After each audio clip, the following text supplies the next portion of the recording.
StraberinnoBarbarinno here with a classic Seth video.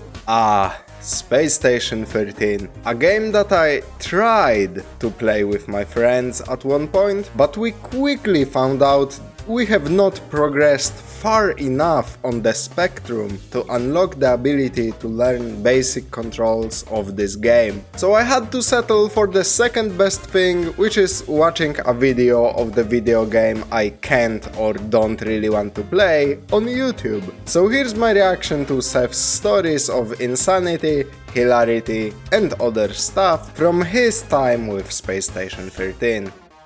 Hey people, Seth here. Today, I'll be covering a very niche, very infamous, and very autistic game that everyone's asked me to cover since day one. A game where you and many other real, living people with questionable social intelligence roleplay together on the worst space station in the universe, where aliens, shapeshifters, and traitors working for rival corporations are the least of your concern, where the greatest threat to your own existence are your own crew members. Hungry? Come to the station canteen, where the food is definitely poisoned. Injured? Head on down to medical, where half a medication has been relabeled as happy pills. Discouraged? You can try taking a painkiller instead, but do that it in this wasn't a game? painkiller, it was LSD. Having a bad trip? Don't worry, there's a security officer nearby to help, but he can't respond because he was murdered and replaced by a genetically modified monkey wearing his uniform. Hallucinating? Keep calm and focus on what's real. Unfortunately for you, the supermassive black hole expanding towards you is not a hallucination. It is, in fact, very real. Okay. Emergency shuttle has been called. Welcome to This Space game Station is 13. fucking Space Station wild. 13 has a very simple premise. Everyone has a job. Your objective? Do your best to I tried playing this with my friend once, but we are clearly not that far along the spectrum to actually play this game, because it was just too much. Like, the learning curve is fucking brutal in this game. You need to devote so many hours to just learn basic controls. It's crazy. And I have a problem with games like this, because that amount of dedication attracts very specific kind of people that I don't like to play with. The kind of people that take Garry's Mod roleplay seriously, and they are just miserable to be around. But I heard good stories about Space Station 13, and I'm wondering if maybe just the curve is so goddamn brutal that even the people, like I said, who take Garry's Mod seriously, just also dropped off, and this is actually filled with nice people. But I'm sure there are many who take it overboard and actually suck the fun out of it. It's just that kind of game, sadly. delay the station's inevitable destruction, either at the hands of antagonists or at the hands of your own incompetent crew. Normally, I give a final score for a game at the end of a video. Not this time. Space Station 13, 10 out of 10, amazing, spectacular, don't play it. If I'm being perfectly honest with you, Space Station 13 Is that a vehicle he's driving in? I genuinely don't recommend you play it. Why? Because the engine it's running on is probably older than you, because the interface is a convoluted mess, and only usable because me and every other autistic chimpanzee who plays this game has committed the hotkeys to muscle memory. Like I said, it's time investment and commitment required for you to like I said, role. And because, to be perfectly honest, the servers can't handle all of you. At best, we can handle like 30 extra players before you grind the servers to a halt. For all these reasons, Space Station 13 always was and always will be a niche title, and maybe that's for the best. But I can offer you something else. I've already killed your hopes and dreams of playing the game, so instead, let me share some stories of my wonderful experience with Space Station 13. These stories span several years and several different servers, the names of which will forever stay anonymous because I respect their privacy, and because I've received threats from some of the more colorful servers to not mention them by name, or else, what's gonna happen if I don't comply? Are they gonna hire a Bitcoin assassin to run me over with his mobility scooter? Is he gonna stab me with his insulin pen? I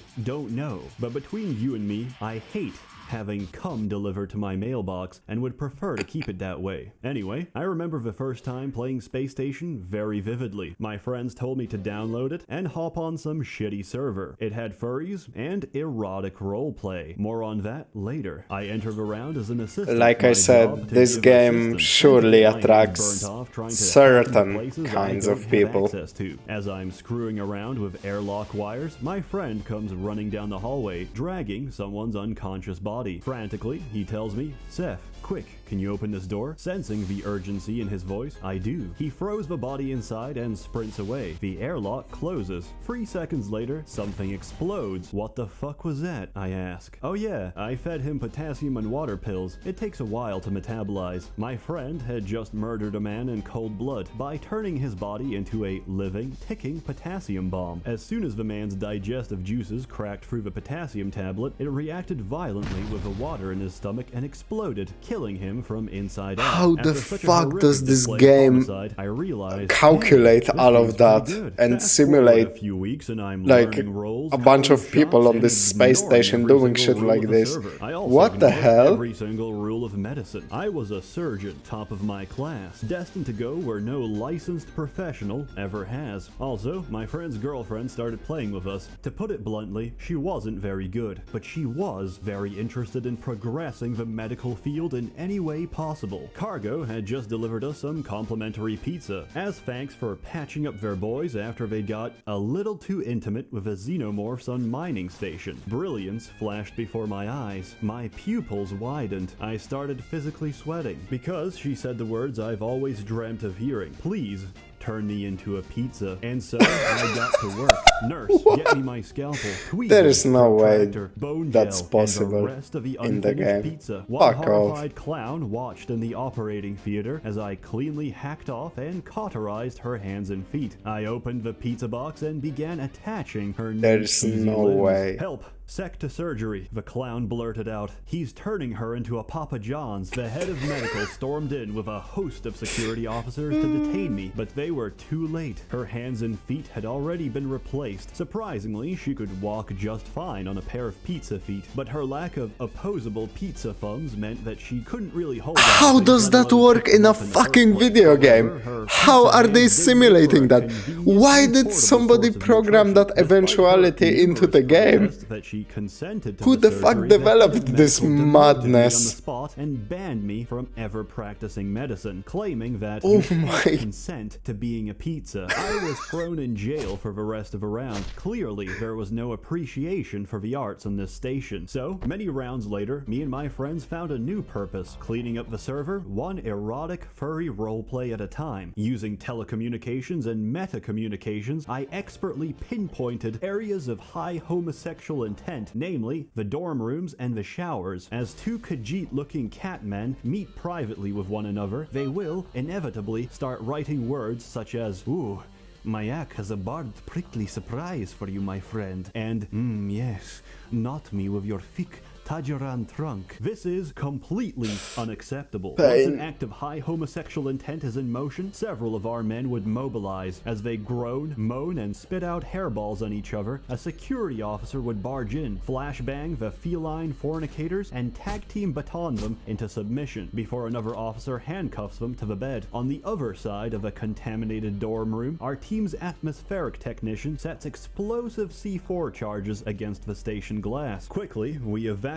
the biohazard exclusion zone and seal the airlocks. Romeo and Juliet barely have enough time to recover from the flashbang before the charges detonate, depressurizing the room and sucking their bodies out into the black vacuum of space. Man. Another job well done. Many explosive decompressions later, erotic roleplay was considered a real occupational hazard. The Tajaran I Catboys fucking got bet creative, it was. started doing group sessions instead, but these were quickly crushed by my friend playing the best roboticist I've ever seen in my life. The airlock doors to their sodomy chamber were welded shut to prevent interruptions, so he drilled right through them with a gigantic combat mech. The air inside was heavy with a sickly sweet smell of wet fur balls and toxoplasmosis. The furries didn't even have time to react before he started unloading shell after shell of flashbang grenades, and thus we all got banned. We paid the price. But to see half a server get flashbang remained unconscious for 10 minutes straight? Priceless. The server didn't last long anyway. The admin's mom shut it down as soon as she saw the electricity bill. So me and my friends went on to sounds enrich about other right. servers. I even got good at being a chemist. In other words, I always stole the syringe gun at the start of a round and filled it with lethal doses of chloral hydrate. For my own protection, of course. I also gave whatever Naturally,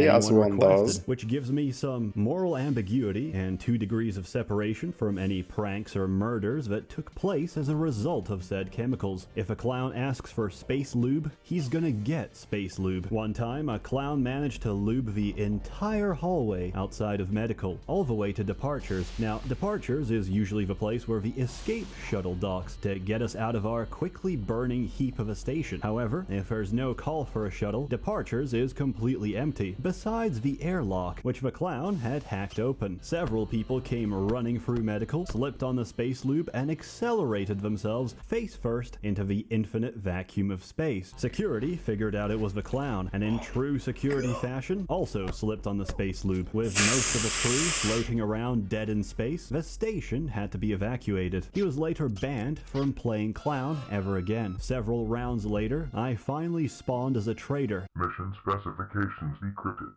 Welcome to the Syndicate. And I had no idea what I was doing. But I wanted my first time to be special. Conveniently, an assistant How comes in, bleeding and all why over because he was does this probably game trying to work? break into the armory without insulated That gloves. is His character so sprite insane, had maximum melanin and an man. afro. His roleplay friendly name was Madick. An idiot, but a useful idiot. There were no medical staff on hand except me, so I said, "Hey, I know a little bit of surgery. Let me fix you up." I put him under general anesthetic and took out my syndicate PDA. With this, I can discreetly teleport a few traitor items into my inventory to help me achieve my objective, which in this case was murdering the head of security. I ordered 2 sets of voice-activated explosives, which trigger upon hearing the recorded code phrase. I set this to the word most likely to be spoken by this mentally retarded human being. Can you guess what that is? I surgically opened his ass and inserted the first of the explosives. Then I lodged the second one neatly inside his chest cavity. Closing them up, I took off the anesthetic and began to put my plan in action. I would arm this simple-minded moron with illegal weaponry, with the hopes that security would detain him on possession charges. I gave him all the LSD, all the chloral hydrate syringes, and an entire spray bottle of space lube. I had expertly equipped him to be the ultimate griefing machine. Proud of my work, I gave him a hug and set him loose on the world. But just before he left medical, he turned around and said,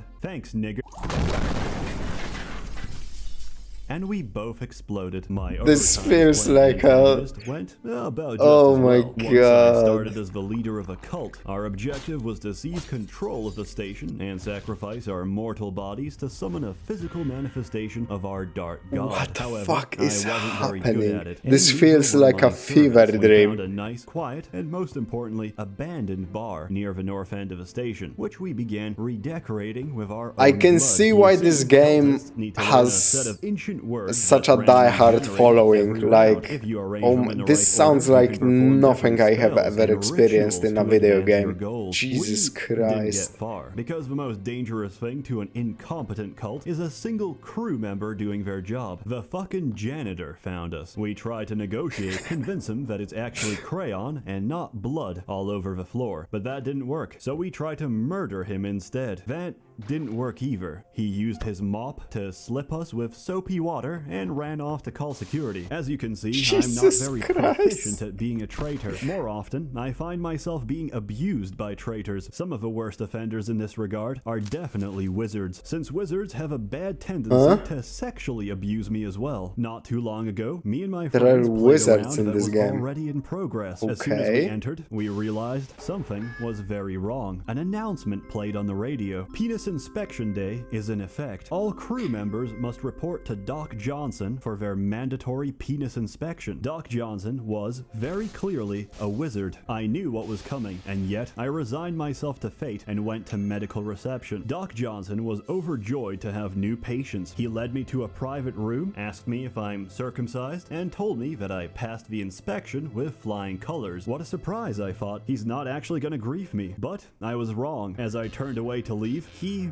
blew off my ass magically. Hey, it's wizardry. I ain't gotta explain shit. Anyway, Doc Johnson is a terrible doctor. He left me bleeding on the floor as he took my ass cheeks and used them as a hat. Highly unprofessional. Would not recommend. Why can you do Around that Space in Station 13 can be this very video intense. game? At other What the times, it can be fuck? very slow-paced and almost relaxing. If you're not a traitor and you don't have anything urgent to handle, you can always just roleplay and get comfy in a bar, while the piano plays anime songs and the jukebox plays whatever deep-fried ASMR bullshit people keep putting on. It's a very wholesome experience, and it helps you get emotionally invested with the other members of your crew, which are often nice people. However, security is often staffed by egotistical megalomaniacs acting out their most depraved power fantasies. They are often not nice people. As a result of their inherent propensity to be insane sociopaths, the rest That of the sounds crew about will right. often rebel against their tyranny. In one such case, Cargo had declared independence. Security refused to recognize the independent station state of Cargonia, so they tried to barge their way in and arrest everyone involved, including me. But security was unprepared for the trap we had in store. One officer rushed into cargo bay and slipped on a banana peel straight into the conveyor belt waiting for him. He tried repeatedly to get back up, only to be tripped again by an ocean of banana peels on the conveyor belt, which looped around in a circle. Surrounding that circle Okay, that's was another fucking circle composed amazing. entirely of vending machines. The officer was also being brutally assaulted by several hundred cans of soda. The vending machines Jesus were hacked, and as a result, they would continuously fire drinks at whoever is in the area. Each officer that slipped into the banana belt got smashed unconscious by a relentless stream of Discount Dan soda. Trademark, all rights reserved. After extensive head trauma by our soda turrets, security reluctantly accepted Cargonia's independence and their right to bear arms. If there's one department that has more revolutions than Cargo, it would have to be science, and it's easy to understand why. We spend our lives researching away for the good of the station, which does of course carry its own share of risks and hazards. Sometimes accidents happen. Sooner or later, some bored and mentally challenged assistant will try and put a bag of holding into another bag of holding, and security can't always comprehend that we're not directly responsible for the resulting black hole eating through the kitchen. This lack of appreciation for the scientific profession usually ends with arrest warrants for the whole department, which is usually answered back with the words, "I'd like to see you try." But when we're not having a nuclear arms race with security, R&D is actually quite a chill department. I also made a great discovery last time I played there. Me and another scientist were messing around with blueprints and eventually made ourselves a pneumatic cannon. Normally, these are used to launch whatever items you have inside. What we didn't know was that it could launch food as well. I loaded a lasagna, aimed for the mouth, and fired it at my fellow researcher. The lasagna disappeared. There is What even the like hell? That's aiming at amazing, he said. different We just realized what happened. I had just body managed to parts? remotely Jesus force-feed my Christ. fellow man. But what do we do with this forbidden knowledge? Nothing good, that's for sure. My comrade got to work asking chemistry for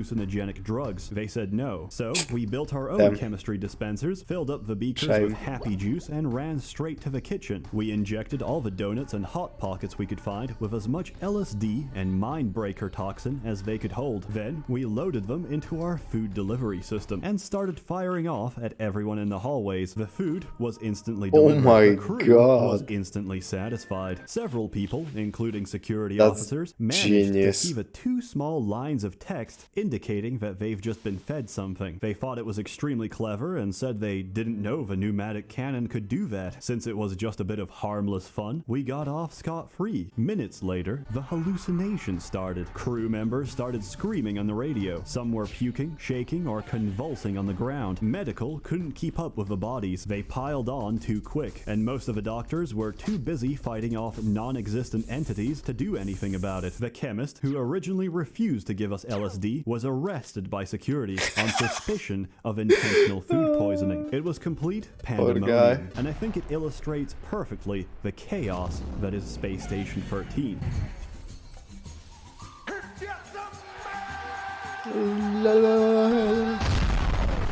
What the rock is cooking? That's all I have for you today, folks. There is, Jesus of course, more Christ. stories to tell. Well, but that literally went been here by for hours. fucking Space Station 13, fast. a marvelous, unique, and incredibly shitty game. 10 out of 10. Don't play it, because if you do, they're gonna blame I'm it on not me, going and to I even hate try having again, come so- in my mailbox. As always, more content to come, so stay tuned. On other news, I started a Subscribestar account, so if you'd like to invest and don't want to give your money to Patreon, now you can. A warm thanks to the many members of the Merchants Guild generously funding and bankrolling these videos. You're all truly wonderful. Have a good one. Yeah, if I didn't already try the game, this would make me want to try it, because it makes it sound pretty fun, actually, once you get past the initial learning curve, like I said. But it's such a huge time sink for such a niche title. And yeah, the fucking controls, man, they were so bad.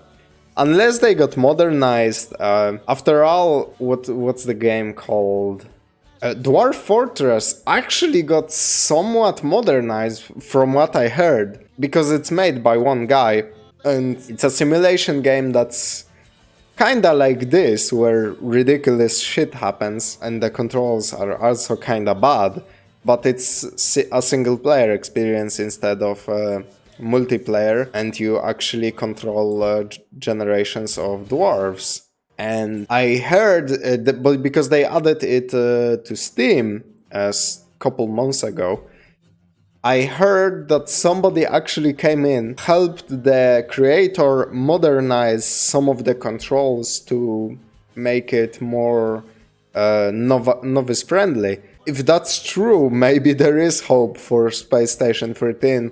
But since this is a multiplayer title, I think that people playing it would prefer if it's just for the people who want to invest the time, because I imagine it would be terrible to have to deal with new people coming in if this game was easy to pick up and play, because the potential to troll somebody in this game is just insane.